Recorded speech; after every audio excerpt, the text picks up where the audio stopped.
Episode 684. Hello, friends. Hello, so friends. So many even numbers in that. Hello, friends. Welcome to the Brain Candy Podcast. Susan here. Sarah Whitney here. I can't make my name longer. Oh, we are here. We are here. How are you, Sarah? I'm doing well. Can't complain. I'm sure I can think of something to complain about.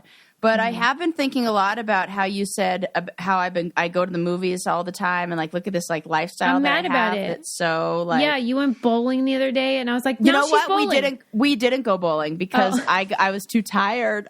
I had to go home and go to bed. I was like, Eli, it was like Friday night. I'm like, well, okay, this crazy thing happened. So we're on our way to dinner. Eli's like, I told Eli I wanted like a date night. I want like take me out.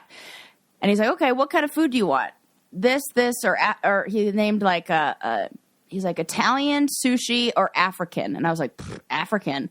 And he's like, oh, okay, let's do it. And I was very sure about it. I was like, I want to go there. And then we're driving there. And I know nothing about where we're going, where it is, anything. I've never been there. It's in a totally different part of town. Like it's, oh my God, it was so fucking good. Oh, I can't wait to go back. On our drive there, I go, you know what I'm in the mood to do? Go bowling. This place shared a parking lot with a bowling alley. Wow, that's We pulled lucky. up and Eli was like, what the fuck? Yeah, and I was that's like, kismet. he was like, that was psychic. And I was like, I know. And remember how sure I was about where I wanted to go to dinner? Like, and then I said I wanted to go, like, how crazy is that? All signs point to perfect strike. Perfect, right. And then my ass got too tired. And I was like, okay, well, now we know it's here. So next time. I'm shocked by that. I was too, this whole going to bed early thing, waking up early. I'm tired now. I just can't rally. Yeah, Grandma, I get it.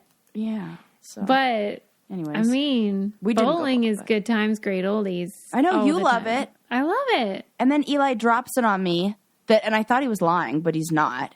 He said that he was in a bowling league and was going to go professional. And I was like, you're such a nerd. And then I remembered how my best friend stole bowling shoes and she loves bowling. And I was like, wow. I love it. Well, all of my closest friends have a lot of things the people I love the most have a lot of similarities to Eli. Well, I mean, for me, in the Midwest, bowling is, very popular, but I don't know why he was into bowling. That's I don't either. Part He's of like, story. yeah, Rip Van Winkle Lanes. And I was like, that's insane. That was the name of his bowling lanes, and I really believe him. He's like good at weird shit, and and then the kind of person who like wants to be really good at things. So he would be the one to be and as we amazing discussed at bowling. In our texting, it's not common that you have a Jewish bowler. And I said he could have been the Sandy Koufax of bowling. And it does feel like a missed opportunity, for sure. Yeah. Did I tell you what he responded to that? No. Did I? Oh, that the reason he didn't is because his mom said, yes, you are not going to be a bowler. Yeah, Jews don't bowl. Jews don't bowl. And she's right. But he could have broken that barrier, He could have been the one to blaze that trail. Gosh. Although I will say I have trivia for you about bowling. What? Which is, I was just reading about this, very big deal in the bowling world, which is that bowling lanes, if you've ever even been to one, that the mechanical arm that resets the pins is temperamental at best, right? There's always some moment where it's like, they didn't reset, and you got to call the person. Right, and they got to press the little button. Somebody's got to walk down there and do the thing. It's a whole production. A whole it does rigmarole. feel like it should be a better way. Well, it turns out there is, and it's attaching strings to each pin, and then it just sort of you pull up the strings and they reset. So this bowling is like alleys, old timey. Yeah. But sometimes, like, the simple way is the best way. Yeah. And if it ain't broke. But, so, like, around this great country, bowling lanes are replacing that old mechanical arm that just sucks with these strings. But professional bowlers are really upset because it has decreased strikes by 7%. Wow. Well. But it has increased spares by 18%. I don't know why. I don't know why that would be. Right. Well, I'm sure there's some physics explanation for it. But here's the pros. How would you decrease strikes but increase spares? Well, maybe this on the feels like a logic. Like this is a riddle. Okay, if a block of ice melts and someone's dead, and there's okay, so you're at the hospital and you said I can't perform on that boy because he's my son. No, I'm kidding. It does feel like that, like a riddle, but it could physics could explain it. Where like when you roll the ball the first time, a certain set of pins is most likely to fall, and then once those pins fall, maybe it's more likely that you can get the rest. Oh, is there like a string in the way now? Well, maybe. No, like but I'm they sure get there's more spare. Fewer strikes, more spares, and. Okay. I'm going to have to ask somebody about this. Well, I know this is not the part I should be hung up on. Well, but the bowlers are. They certainly are. Maybe, I bet Eli will be. This feels like when they do something like raise the height of a basketball hoop, and then everybody's like, there are fewer dunks, but more foul throws. Yeah, something like that. Like, relax. We're just, you got to adjust. Change is hard. Wham, bowlers. Well, and the flip side, they are frustrated for their own scores, but the good part is that will increase the number of bowling lanes that can stay open, because then there won't be these staff shortages, because there's like one poor soul is having to reset the pins as it stands now. So this is better for bowling on a hobby level. Like, people will be more likely to be able to bowl for fun. Yeah. But for the sport, and Lincoln was like, why don't they just go to the professional lanes? Yes. And I'm like, oh my God, I was just thinking that. Well, but they got to practice somewhere, you know? And there's not just this feels like everywhere. A regular swimming pool or Olympic swimming pool. Yeah. Okay. Well, maybe that'll be how they compromise or something. Yeah. Like that. You got to get good with the string one, and then you got to play. You know, whatevs. Like, I don't know. It just feels like for that information. Bowlers, do you really need... I love that you're mad at them. Because they feel like a whiny bunch. Okay, but if you were a professional bowler, you would be furious about this development because you would want to strike. It's so bad. But if it's across the board that this is happening... That's true. It evens the playing field. Then it just feels like a change in how we do... how we do things. So you're saying it's like the equivalent of just like steroid testing in baseball. Yeah, probably something like that. Like if nobody's doing them, then it's fair. Yeah, across the board, we're fair. Everybody, like, even playing field. We're just like changing the course a little bit. Yeah, all right. That's like, you know what it's more, here's what I think it's like. Mm-hmm. Golf going from natural grass to AstroTurf or something, to artificial grass. Oh, yeah, and like we see that this feels like an accurate in tennis, you see this with clay versus turf or whatever it's called. Yeah. Totally. I think it's that. It changes the way you play. Yeah, just you got to like play. Those are the breaks, kid. Those are the breaks, right. Pick a different sport. What do you want?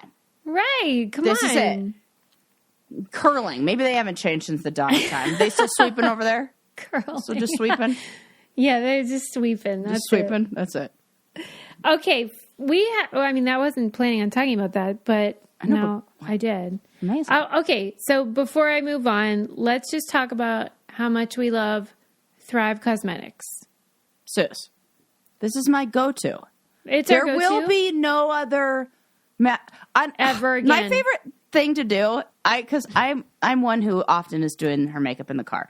So I'm in the car. You're that person. I'm that person. But now I'm the passenger. So Eli's driving. Yeah. And I'm the passenger. And my favorite thing to do, I do this like every single time he is next to me while I'm putting on my makeup. I go, watch this. And I do one eye with my mascara. Yeah. And then I show him. And I go, look at my before and after. And he's like, whoa. That's insane. Huge. And I love it every single time I do it. Because it's every single time I'm blown away by the before and after. And so it's great. You guys take it from me. As you know, as a gal who has a very heavy makeup bag, I do not F around with crappy makeup. Thrive Cosmetics is where it's at. The whatever that tubing formula is that they use. I would also say as a gal with a very light makeup bag, how I'm very selective about what goes in there. This goes both ways. And I'm like, I was just saying, like, this is perfect because like it's not going in there unless it works. Tubing magic. Tubing magic. I also highly recommend. Well, I recommend all their products that I've ever used. I really love. The waterproof eyeliner is amazing as well.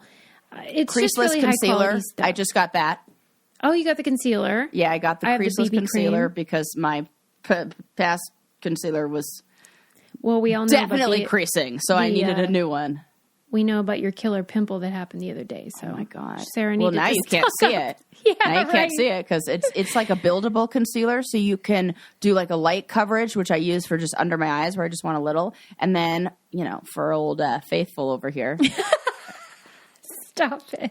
I got to do like the buildable, like 3 layers, and you can't even see it. See? Well, and now they have a campaign called Bigger Than Beauty. For every product purchased, Thrive Cosmetics donates to help communities thrive.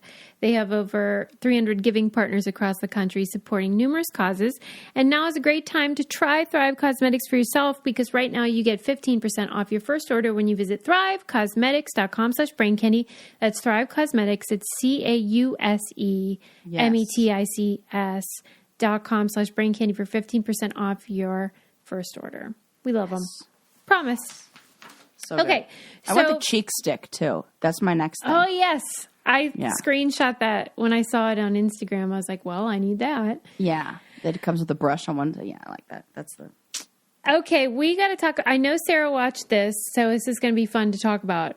We got to talk about Call Me Now, Miss Cleo. Suze, what did you think? Well, okay, so Sarah... Is it what I said? ...recommended the Miss Cleo documentary on HBO about the psychic... Yes. Call Me Now, Miss Cleo. Yes. But I had read terrible reviews on Rotten Tomatoes and just in general, and I thought, what? How could Sarah say it's great? I guess people are just not feeling what we're feeling because it was awesome. Okay. Here's what I think it was, is that, like, were men reviewing it? Oh, probably. I think it's that. I tell people, don't trust the reviews anymore. Don't look at them. Don't listen to them because who writes them? Ever since... What movie did it? The one Ghostbusters. That too. When it was an all-female cast. It was so fucking good. I love that movie. All the incels review bombed it. And they're the same ones. What is the movie with the female who goes out and it's like revenge on the guys who are frickin' like date rape. One, I remember you watched that. I didn't see that one. Something young woman. Promising young woman. That is good. You got it. I know. That was so fun. Thank you, Susie. It really just... Thanks. I didn't think we were going to get there, but we got there. I know. I did. I got there. I didn't think I was going to get there either. Now, what the fuck am I talking about? Okay, so how Miss Cleo got bad reviews, and you think it's because men are... Yes, because I saw that, and remember, we talked about it here. I read 2 reviews, one written by a man and one written by a woman, and a woman was like, oh, and they were from the same magazine. They were both in, like, Rolling Stone or something. And I was like, what? The same magazine or same publisher. Yeah. 2 totally different vibes. Yeah. It does matter who's So now I don't it. trust any reviews or any scores on anything that I read at all. Well, I loved it. I'm so glad you reassured me and encouraged me to watch because it was really great. If you haven't seen it, it's about the infomercials that would air late at night with Miss Cleo, the quote-unquote Jamaican psychic or tarot card reader or whatever, who had like that charisma that she was a hoot. She was very unusual because she was sort of like sassier than like she told it how it was. She was just gonna like give it to you straight. Even if you didn't want to hear it. Even if you didn't want, she goes, it's not me, it's the cards. It's the cards. And this documentary explored both her life as an individual and then the business that she was the face of, which was the psychic exchange. It wasn't the psychic front. Yeah, Psychic Exchange Network or something like that. Yeah. PEN. Mm-hmm. And okay, first I want to know, like, what was your sort of what made you like it? What were you drawn to? Well, I like that it's a story where I love any documentary, any story where we only know the surface level, like parts of it. It was this. Yeah. It's kind of similar to the one that they did about the woman who sued McDonald's for the coffee being too hot, and how there's this, like, we're placing the blame in the wrong Boy, that's direction. a really good comparison. Yeah, that's what it felt like. And Yeah, so and it that's what I really, liked. Miss Cleo was sort of one of the victims of Totally. the network or whatever. Yeah. Oh. And Yeah. like when you find out about her personal life and who are the girl for the story about her love and how she was gay and like the woman that she fell in love with. I loved it all. I loved it all. Don't you think it could have been 4 parts? And like you can see the divide. See, Yeah, because Sarah you. had pitched it to me as like, you know how usually it's like this docuseries and you think, boy, you guys could have done that in like an hour and a half and it took you 4 hours. Yeah. This was the opposite, where it was just an hour and a half and you were left wanting more, being like, well, wait, what about this and what about this? I guess part of that is because, number one, she's deceased, and number two, she had a very mysterious existence and not a lot of people really could speak to, like, here are the facts. Yeah. Yeah, what really happened, like, especially in her childhood. Even though you're kind of saying that she was being exploited, Yeah. as well as the people that called in were being exploited, but don't you feel like she was a tricker too? I mean, Yeah. Yeah. She wasn't being- I think honest. no, she wasn't. I think in her mind, the things that she was being dishonest about weren't the things that mattered in the big picture. Weren't the things that, you know, she was faking the accent. So you're saying it's superficial stuff. Yeah, it's stuff that understanding a little bit or kind of piecing together the pieces of maybe what went on in her upbringing, or, you know, even hearing stories about the people who were in that community theater program with her. You can kind of understand maybe why she did that, and especially like being in an all-white community where she didn't have anybody to kind of like it felt like that maybe was more acceptable. Like they talked about how there's this acceptance that we have this idea of the magical and the mystic, and we want it to fit this image. And so we are more accepting of somebody who fits that image rather than if she, and this is white people being accepting of her. Absolutely. This was an indictment on the white othering Yes. of us. Like where if someone seems quote unquote exotic, which just means a darker color and maybe from another country or another religion, we put all this on them of like exoticism. Yes. Yeah. And so I think it was like like you're saying, she just sort of made the best of our own white people's sort of stereotypes towards others. Yes. And and used that to be in a way taken more seriously. Isn't that insane? Yeah, because that's insane on white people's part. Yeah. Yeah. Or we're like, wow, she's like mystical because she's from fucking Jamaica. Right. It's like, and really, and like, it's like what the people who worked for the call center said, what she said, it's like, people really just want somebody to listen to them, somebody to talk to, somebody to. Okay. So that's what I wanted to ask you. Yeah. So like they had people that worked the phones. These were just like bozos like us who can't see into the future, can't see jack shit. And they would like have to keep people on the line because they were going to get the customer to pay $5 a minute for this call. So the longer you can keep them engaged, the more money the network makes. And they were saying... Not Miss Cleo. Let's be very clear about that. She was on salary, which wasn't a lie. Yeah. And these callers were making minimum wage. There were just two white guys that were the profiteers. But do you feel like So you feel like, in general, people don't even really want to know the future. They just want to be able to share their problems and have you say some reassuring things back to them. As a therapist, I'm sure you can relate, because it's not a far bridge from psychic to therapist. When I listened to my mom do her sessions, when I was like in Costa Rica with my mom, I'm like, that's half my material. And I'm not talking to anybody dead. Material. Right, because it's the same idea. People come to a therapist because of what they called honey or money, love or money, questions about those things. Yeah. And they come call to a the psychic for the same reason, honey and money. Yeah. Yeah. And so what they really want is for you to say, like, either, I'm sorry, that sucks, you got a bad deal, or, hey, there are better days ahead. Right? Yeah. Those are the two kind of options that you can choose. Validate and reassure. Validate and reassure. It's so stupid. I love it so much.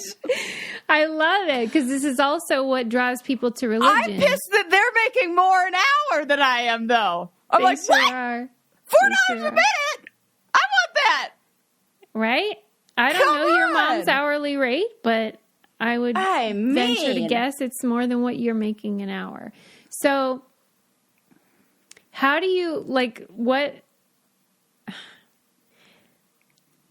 You're just saying this is human nature to want that reassurance and all that. 100%. And you people are making a living. I love how I'm lumping you in with this. Yeah, like, why am I? Call me now, Sarah. I'm on the line. And this is especially funny because my mom is a psychic. And why are you talking about her? Well, I'm scared. Because I'm not stupid.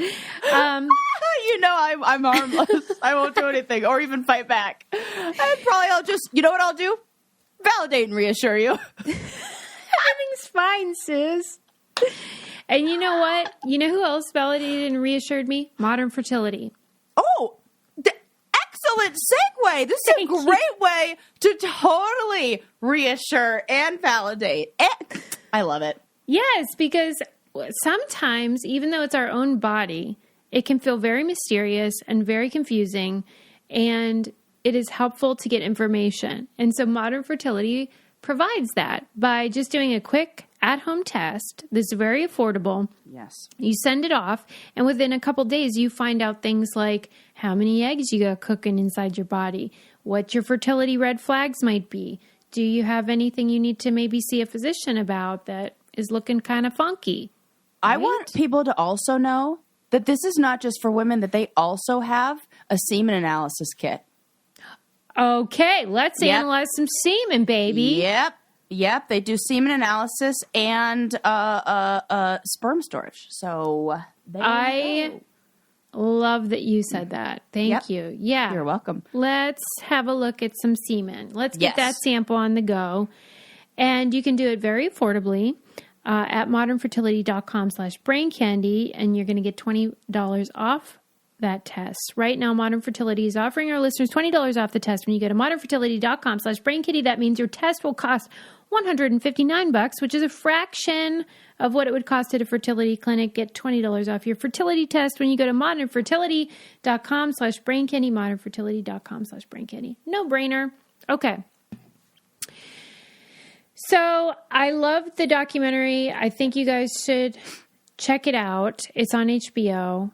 And funnily enough, I watched that one day, and then the next day I watched, do you remember when I watched the documentary about the church Hillsong, which is an evangelical mega church? Yeah. That is on Discovery Plus, and it was a 3-part, I think, 3 or 4-part docuseries about evangelical mega church Hillsong, which is a global organization that began in Australia. And if you've gone to any like non-denominational or evangelical or Pentecostal church, you have sung one of their songs because they have about 1 million and they all sound like Hillsong songs. Anyway, they came out with a 4th or 5th episode, another episode to the series where they were sort of looking at the aftermath of the documentary, because these things have effects. Yeah, for sure. And I was so, thinking like, about Scientology from all that stuff. Yeah. Right. Like anytime you're going to do a huge documentary series like this, then it has an effect on the thing you're covering. So then it becomes very The meta. exception of the Tinder swindler who's doing everything the same. That's it. Okay, continue. That is so true. My God. Yeah. But in this case, I mean, more revelations came about and whatever. And it was great. I was really glad I watched it. But to be honest with you, I couldn't help but see the parallels between Miss Cleo and Hillsong.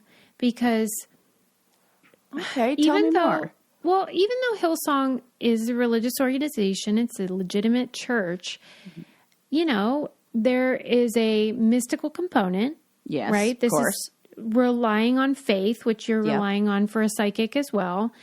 And there was a line in the documentary on this Hillsong docuseries that said, there is a lot of money to be made off of poverty.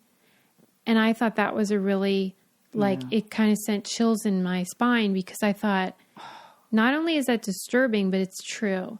That people that are the most vulnerable, people with the least amount of resources, are the prime person that is going to want the Gucci belt that pastor is wearing, or those super fancy sneakers, or the Louis Vuitton bag that the pastor's wife carries.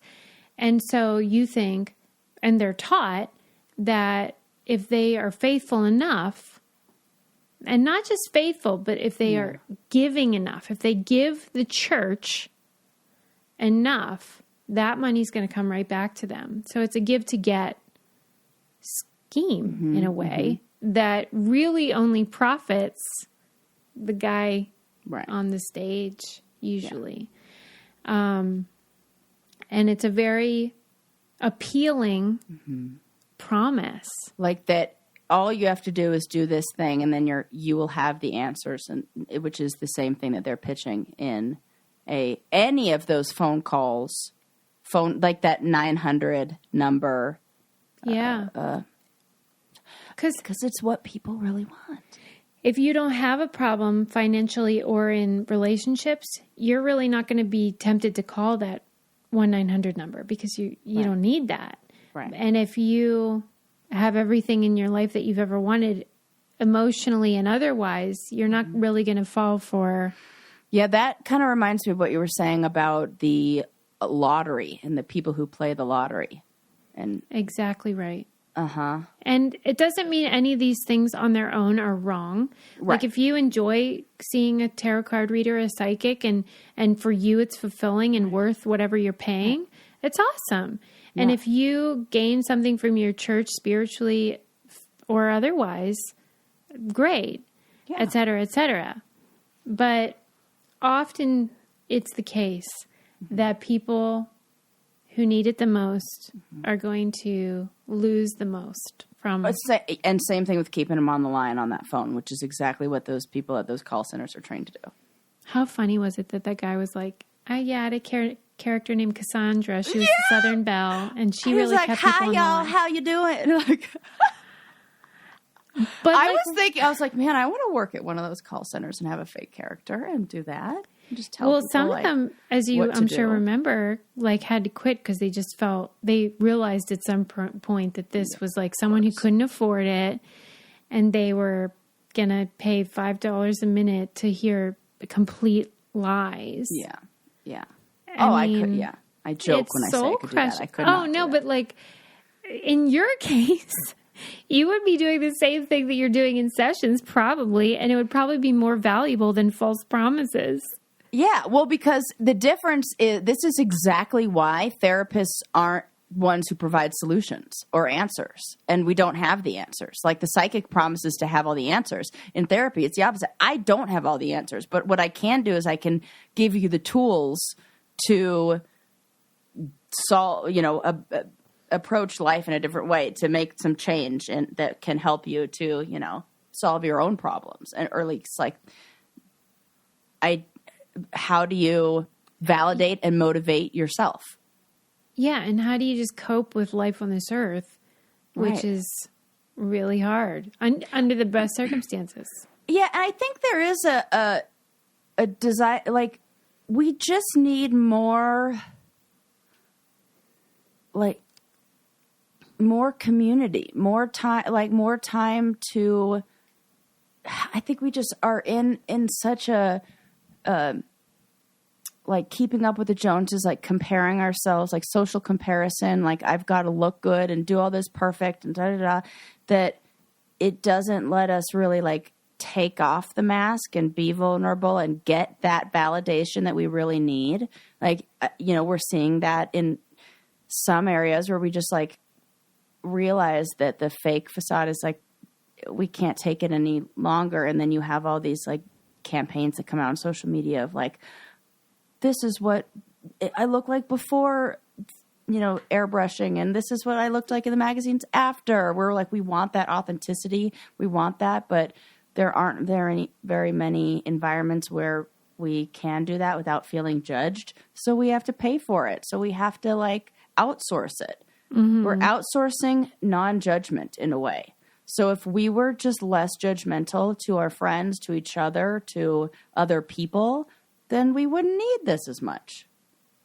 It becomes a circle, though, because I'm thinking about, like, on a recent 15 Minutes of Blame, we got this feedback from a couple people that they were upset. They felt like we were being too mean, maybe, about people on the show.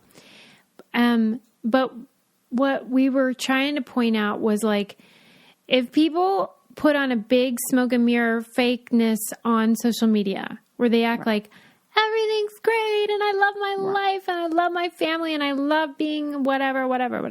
Yeah. But then you find out later that's not the whole story. Right. The indictment is on the lie. It's not about the thing that they end up revealing. Right. Totally. It's on the action. Yes. Yeah. And so it becomes this circle of, like, yeah, I am judging, but I'm judging the bullshit. Right. Not the truth. Like, sort of like with Miss Cleo. I don't think she should have been a face for this exploitative hotline. Yeah. I love that she started living her truth eventually and found a woman that she could partner with and got off the network and just lived her life. Yeah. That's the part that's beautiful. The lie and all the hubbub. Yeah. Less great. Yeah. Yeah. So anyway, I'm so glad you liked it. I loved it, and I loved watching those two things back to back because anytime somebody is profiting off of your pain, you should take a quick look at it, whoever that is. That is, and if they are in some way profiting off of they shouldn't be profiting off of your pain. They should be their goal profiting should be to get healing. You better. Yes. The healing part of it. I always joke that, like, I'm in a career that's, like, working themselves out of a job. Like, my goal is for you to not need me anymore. Yeah. And that if people stay, and that's why I'm always, like, weary when people are like, oh yeah, I've been with my therapist for like 10 years. I'm like, that's a red flag. Somebody's not being honest with you. Why you pay, like, come on. Like, unless that's what you want, Yeah, if you just are paying for someone to listen. I want somebody, this is what it's there for, this is, like, exactly what it is. But if somebody's like, oh, I don't know, we just still got to keep working on these goals for that. There are very few exceptions to that. Very few. Yeah. Ongoing mental illness, something like that, or ongoing treatment for the same thing. But, I'm always like, Yeah. What's up with that? Maybe we need to. And it doesn't automatically mean that someone that profits off your pain is a shyster. Right. But it means maybe take a look and keep it in mind and always have that critical point of view of, like, okay. Yeah. What I do not have anything critical to say about is Fabric by Gerber Life Insurance. I love Fabric by Gerber Life is super easy. I did it myself, so I know for sure. Little application online that you can take to see if maybe their life insurance option is good for you, because life insurance can be a big pain in the booty. I don't know if you've ever gone through that rigmarole. And so I think that prevents a lot of people from even exploring it because it's like, who has time? Yeah. So they've created this little online quiz type, not quiz, but like question and answer that you can take, and they'll be like, here's the scoop. And maybe you would be a good candidate for this or not. Fabric was designed by parents for parents to help you get high quality, surprisingly affordable term life insurance policies in less than 10 minutes. And you could be offered coverage instantly with no health exam required. So you could just take the quiz, see if it's a good fit for you or not. And then you can protect your family today with Fabric by Gerber Life. Apply today in just 10 minutes at meetfabric.com/braincandy. That's meetfabric.com/braincandy, MEET fabric.com/braincandy. Policies issued by Western Southern Life Assurance Company, not available in certain states, and prices subject to underwriting and health questions. So give that a try if you're someone who does not have it, because you ought to have life insurance regardless. Absolutely. Okay, so thank you to Brainiac Lauren. This is turning into a documentary roundup accidentally. Oh, I love it. She recommended one on Peacock, which was, I don't remember what it was called, but it was about the girl, Amber, who inspired the Amber Alert. Oh, interesting. It was really good. And it was, I think it was called Amber, but then there was like a subtitle, which I can't remember. This is crazy. Why? I always thought we were referring to a color. You lie. Like it's between orange and red. Like yeah, I mean, like in Jurassic Park when they were like in the amber. High alert. Like the little mosquito was like put into not like the thing, but like amber, like a color, like red. Well, I know, but I think that's why they call that, because isn't the color amber? Yeah. It's like in between red and orange. So I thought it's like high alert. Oh my God, I'm an idiot. High alert, I love it. I'm a dummy. I like that. That's probably maybe when it was a double entendre. When I hear Amber Alert, I just think of the color orange. You're like, it's not a red yet, but it will be. God, what is wrong with me?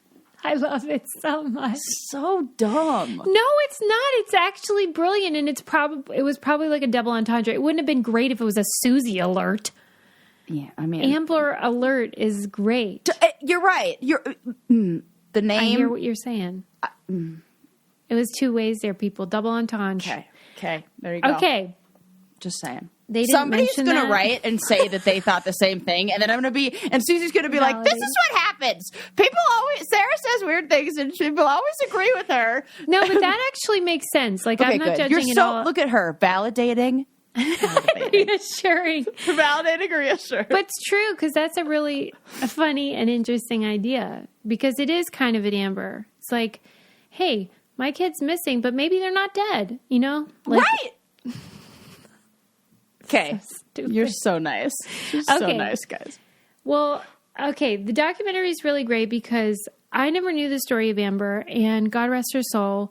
She was 9 years old when she was abducted. And boy, what a fascinating tale, because her mother had recently left her dad, and they were on welfare, and they were struggling. And they had agreed 6 months prior to participate in a documentary about moms trying to get back up on their feet and using welfare. And so this local news team had been covering them for 5 months to see what it was like to actually try to live on welfare and all that stuff. Oh, wow. And so there was all this footage of little Amber being adorable and special and magical, as every 9-year-old is. And tragically, she and her brother were just riding their bikes around the neighborhood, and they were supposed to stay in this tiny area, but they made a little naughty turn and went into a little parking lot with a kind of like a ramp, for deliveries, because it was super fun, And then a pickup truck came and just picked her up off that bike, and that was the end of her story, sadly. And so the useful thing now is that so sad. They realized that when there's a child abduction, it's not a situation of like even every hour counts. It's like every minute, because after 3 hours, the likelihood of death is like pretty much guaranteed. 3 hours only. So by the time back then that it would just end up on the local news, the odds were that that child was probably already killed. And so it was tragic. And so then somebody just came up with this idea. This woman thought, you know what? All the people that could help are on the road, because the abductor's on the road taking this kid somewhere. Yeah. So we need to get the message to the people in the car. So it started with like radio. And then of course we've seen those signs and phone alerts now, but it was sort of a brilliant idea. Yeah. And it's so sad that Amber couldn't benefit from the thing that she then inspired. Yeah. But it was so moving because all that footage, the video footage, changed how people felt. This was a real human being. They could see her blowing the candles on her cake when they aired the footage from the documentary on the news. And look at her. She's so lovely. And don't you care? Yeah. And so everyone cared. Everyone wanted to get Amber back. Yeah. And sadly, she didn't make it. But it was so interesting to see her story in those minutes after she was abducted, how her family responded, and different things that contributed to the investigation and what hurt the investigation. It was really fascinating. Wow. Interesting. Yeah. But like, it's sad. It was, as a parent watching that, like the part of the story where she's about to be abducted, you just want to go back in time, right? Yeah. Like, and you can viscerally feel what you would feel if... Oh, that panic. That I just cannot cope with it. And I always am like, you know how they always say, God only gives you what you can handle? I'm like, thank God I can't handle anything, because I would explode. Like, I feel like my body would explode. And I'm so amazed at parents who can maintain grace and all that under that kind of pressure, because it's like inconceivable. Totally inconceivable. What some people can survive. I am so impressed and inspired by those people, because I am fragile. Okay? Like I can't. God, are you listening? I can't handle it. None of it. Truly, it's too much. I always do that. I'm like, okay, just in case, I didn't mean that. I'm and not I don't strong. need anything. I'm good. I do not want anything like that to happen. Just so we know. I can't. Just clarify. For real. Take me, please. Take me. Not, oh God, it's so sad. Yeah, it's too much. But it's a really good documentary if you're interested. Thank you, Lauren, for recommending it. I can see that this is a terrible subject to discuss, but I can see the kinds of individuals that would abduct a child being more panicky than somebody who would abduct an adult and then in those panicky moments do dumb shit. Yes. Can I just say, I really should have said this already, but her killer is still at large. Oh! Yeah. They found her body, but they never found who did it. Oh! Isn't that unbelievable? Because she was in... oh my God, that's so scary. Yeah, and it was like she was found in a creek right during a storm, so all the DNA was sort of ruined. But they also said like they have to make these choices now, because you know how technology is improving, so they do have some DNA, but once you like submit it, you can only test it so many times, right? And so then they're like, is this the right time or not? Do we wait until we... Oh, God! I can't either.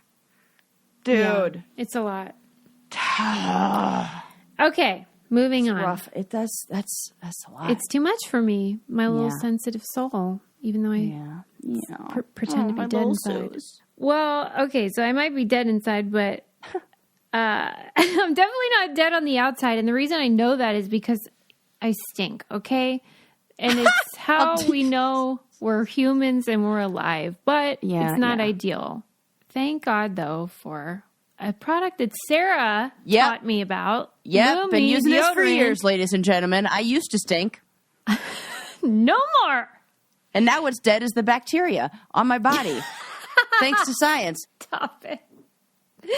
Lumi deodorant is where it's at. I was very skeptical. She told me It's the best. Lumi is heavenly.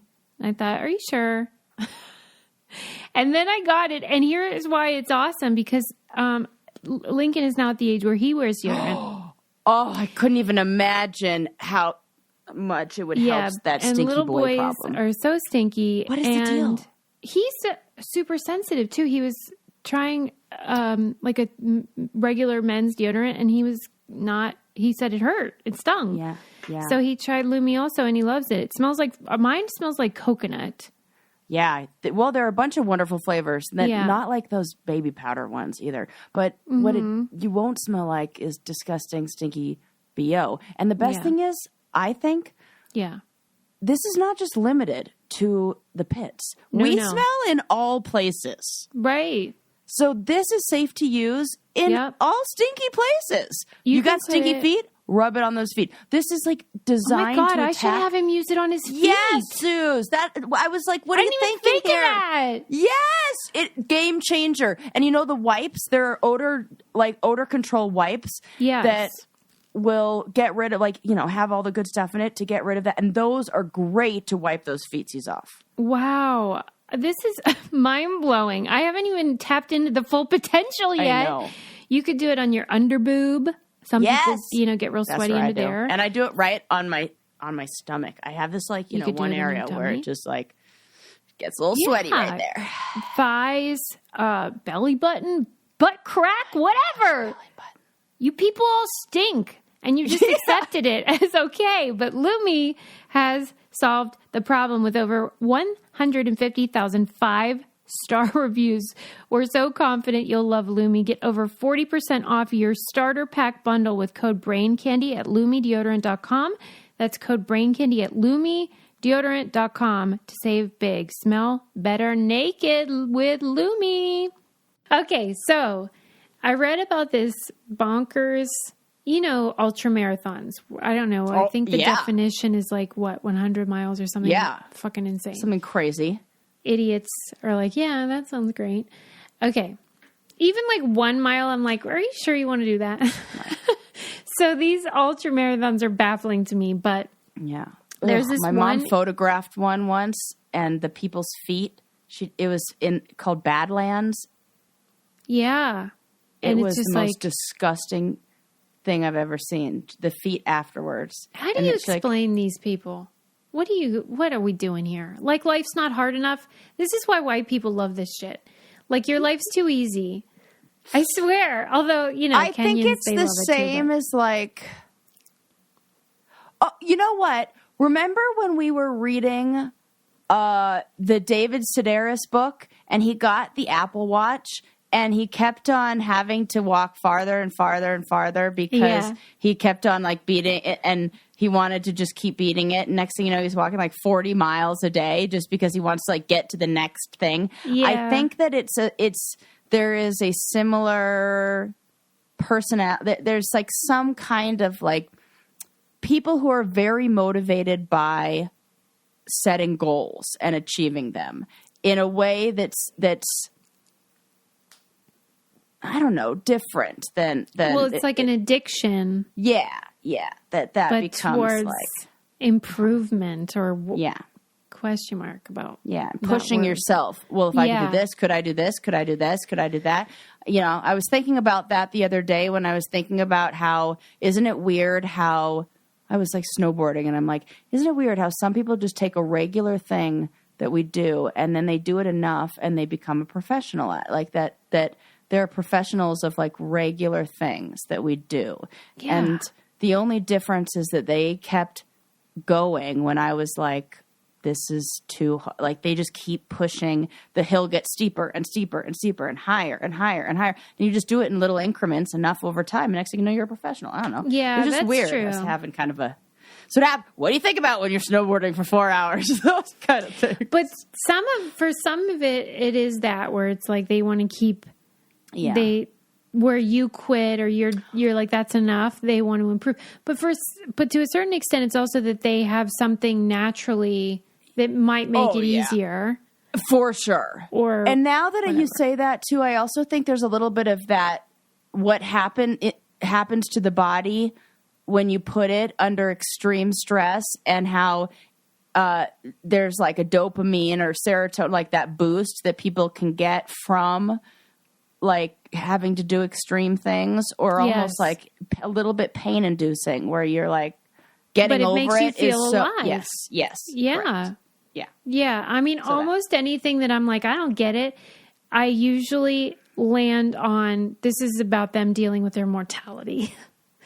Like, because almost everything that humans do that's weird is, I think, somehow connected to how, like, we all die, and that's a really hard thing to digest. And so some people seek adrenaline, some people seek solace, blah, blah, blah. So it's all just the meaning of life, people, okay? Interesting. Okay, so in this case, this ultra marathon is in the UK, and it's inside a 1 mile length tunnel, and they just go 1 mile turnaround for 200 miles. No! That is no. I apologize to our editors who have to adjust the volume on this when I screamed into it just that moment. Oh, Susie. Yeah. And it's designed to be fucking insane. Like, you're not allowed to use headphones even. I hate when that's the same in Iron Man. I can't. 200 what the fuck are they thinking about? And it's supposed to be like sensory deprivation in a way. Oh! This is a nightmare. Who are these torture lovers? Right? Okay. Let's talk about that, because number Susie. one, there were some pictures. So I was like scouring it like, okay, number one, they're all white. Number two. This is one of those things like we were asking ourselves if we could. We never asked if we should, kind of thing. You know? Right. Yeah. Right. It's like, just because you can do this does not mean you should do this. This is like cuckoo crazy. It's like the viral thing where it's like he would rather do a 200-mile ultra marathon than go see a therapist. Like, just talk to somebody. Yeah. Just get a therapist. God. Okay, so here are some of the nightmare details. We get it. You don't like your wife. Yeah, right. We get it. You wanted to get out of the house. You hate your kids. Yeah, you hate your kids. This is taking place in a disused railway tunnel. And Are you sure this isn't a final challenge of the final of the challenge? I thought the same thing. They're going to do this. They're going to be like, okay, you guys have to just march back.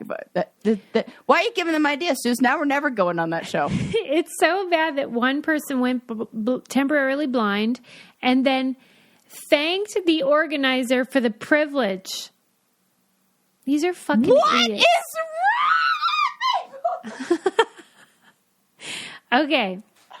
What is wrong? Okay. Come on. Yeah. Thanked him for the... What did your mom do to you? Okay. Can someone explain this one to me? I'm going to need... hang on. Yeah. 1 Minuten bitten. Isn't that 1 minute, please? I think so. Something like that in German. Somebody please explain to me, somebody who maybe runs marathons, explain to me, somebody, why you would thank somebody for the privilege of going nearly blind.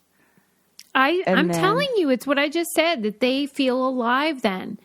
That this gets them out of the funk of like existential malaise. This is my theory. Okay. And that it takes that for some people to feel alive. And then they're like, thank you. I feel like a person again, because they're so like drenched in whatever it is that makes us like mute our own lived experience. This is my theory. What's your theory? I don't know. I think you're right. But like, we can't be trusted after a marathon, or like we can't. We're not in our right mind. Like I think that in the same, it's that what is it called?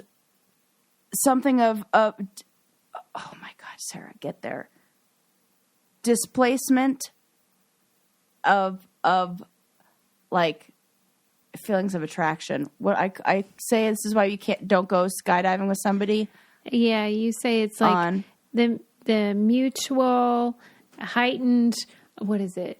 Yeah, that thing where like you will arousal. Yeah.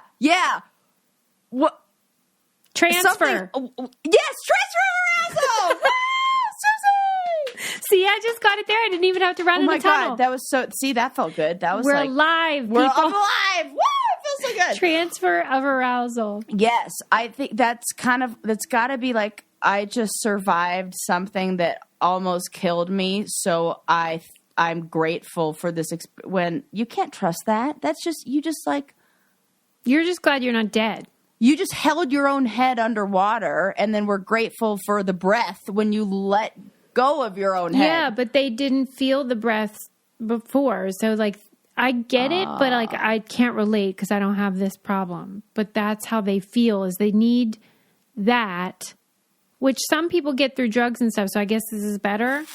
It is better. And I will say that I experience, it's the same reason why I like seeing how long I could hold my breath and going back and forth in the pool. And then you go like 3 extra strokes longer than you could because you feel like you're going to die. And then you come up and that breath of air is like, oh, it feels so good. I feel alive. Yes. Yeah. Okay. That's fucked up. I can't relate, but I get it intellectually. Yeah. But here are some of the details. So no outside support is permitted. Like I said, headphones are banned. Runners are not even allowed to run side by side.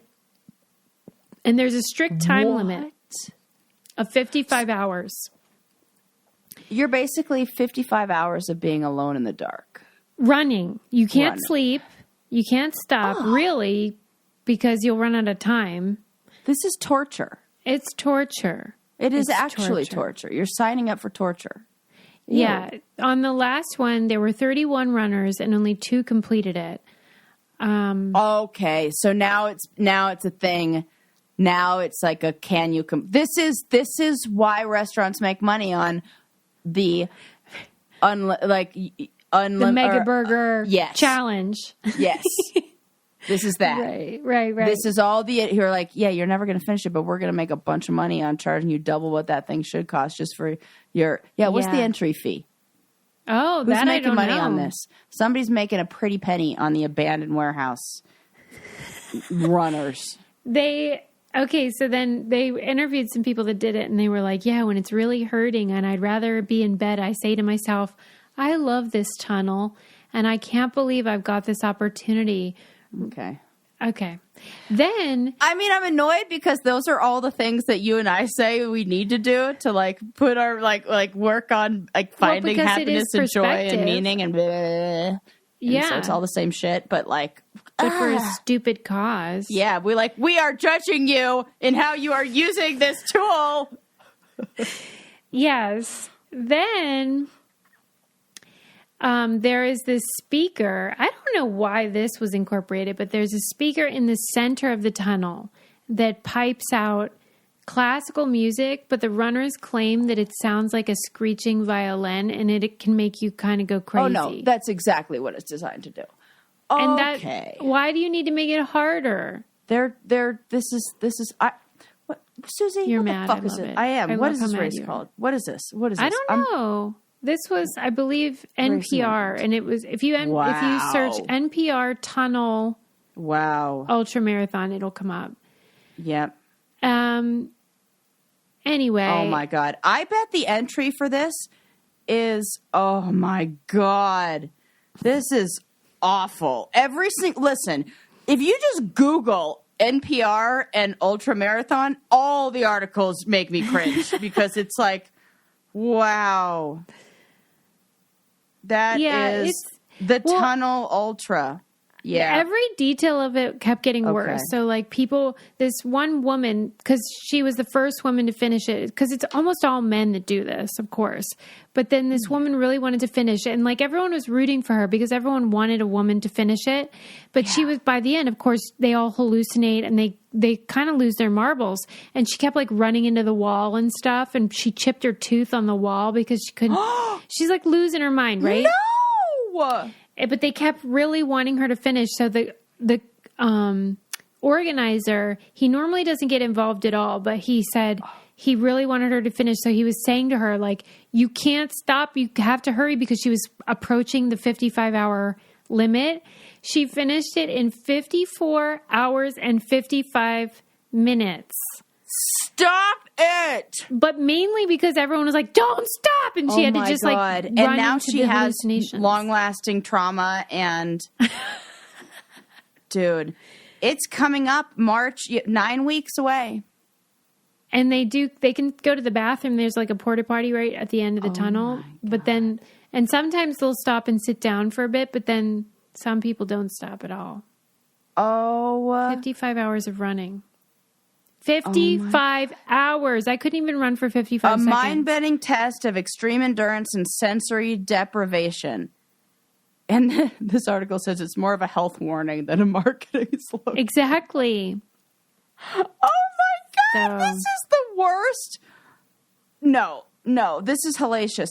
I am so interested to know how much it costs to enter into this, because it feels like, this feels like,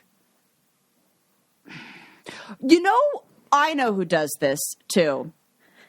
You know how you said that there were those guys who are paying to be kidnapped, or paying to be, not kidnapped, have like those extreme, like being taken out and just dropped in the middle of nowhere. Oh, and yes. have, like, this vacation, but it's like an escape room, but like your life. This feels similar. Right. But that's why I know that it's mostly white people, because for people of color and exploited people and like marginalized communities, their life is hard enough as it is. They don't need to It's all these like white straight men that are like, this sounds fun to torture myself. Torture yourself. Yeah. It's crazy. No, I'm not into this. It's people that have it too easy, I think. Because you want to feel that sense of like purpose and alive and whatever. Anyway, let's wind it down. Oh, Lord. I'm exhausted from running 200 miles in the dark in my mind just then. Did we run the marathon? Did we run this? Golly. Yeah, I don't support that. I do support the Amber Alert. I love it. I do love that at the end of that documentary, they showed how a specific example of how the Amber Alert did save one person. I mean, it saved many, but they gave one specific example, and she was in it. And she was like, I think about Amber all the time, and I think of her as my like guardian angel, because without her, I might not be here. So that was really beautiful.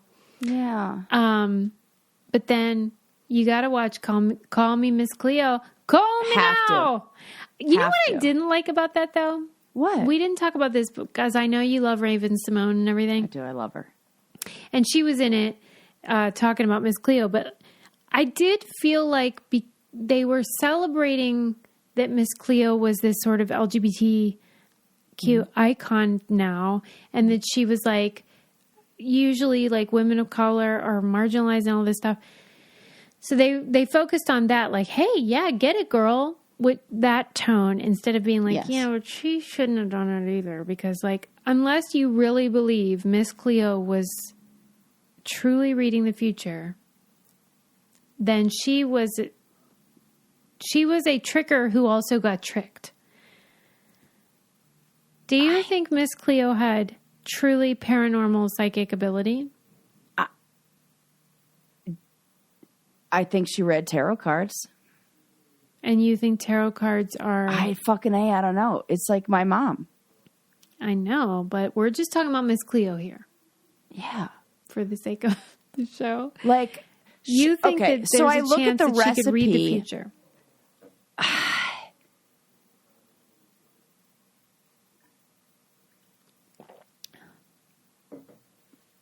When you say it like that, like...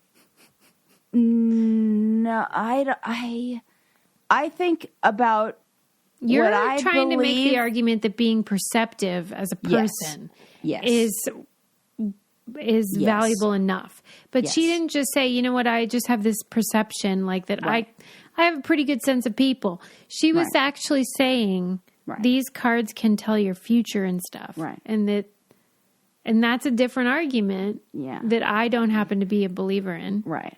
I think she believed that she was. I don't believe that she... are kidding me. I do believe You that. think Miss Cleo thought Miss Cleo had these powers? I do. Okay. So you're saying she wasn't lying. Right.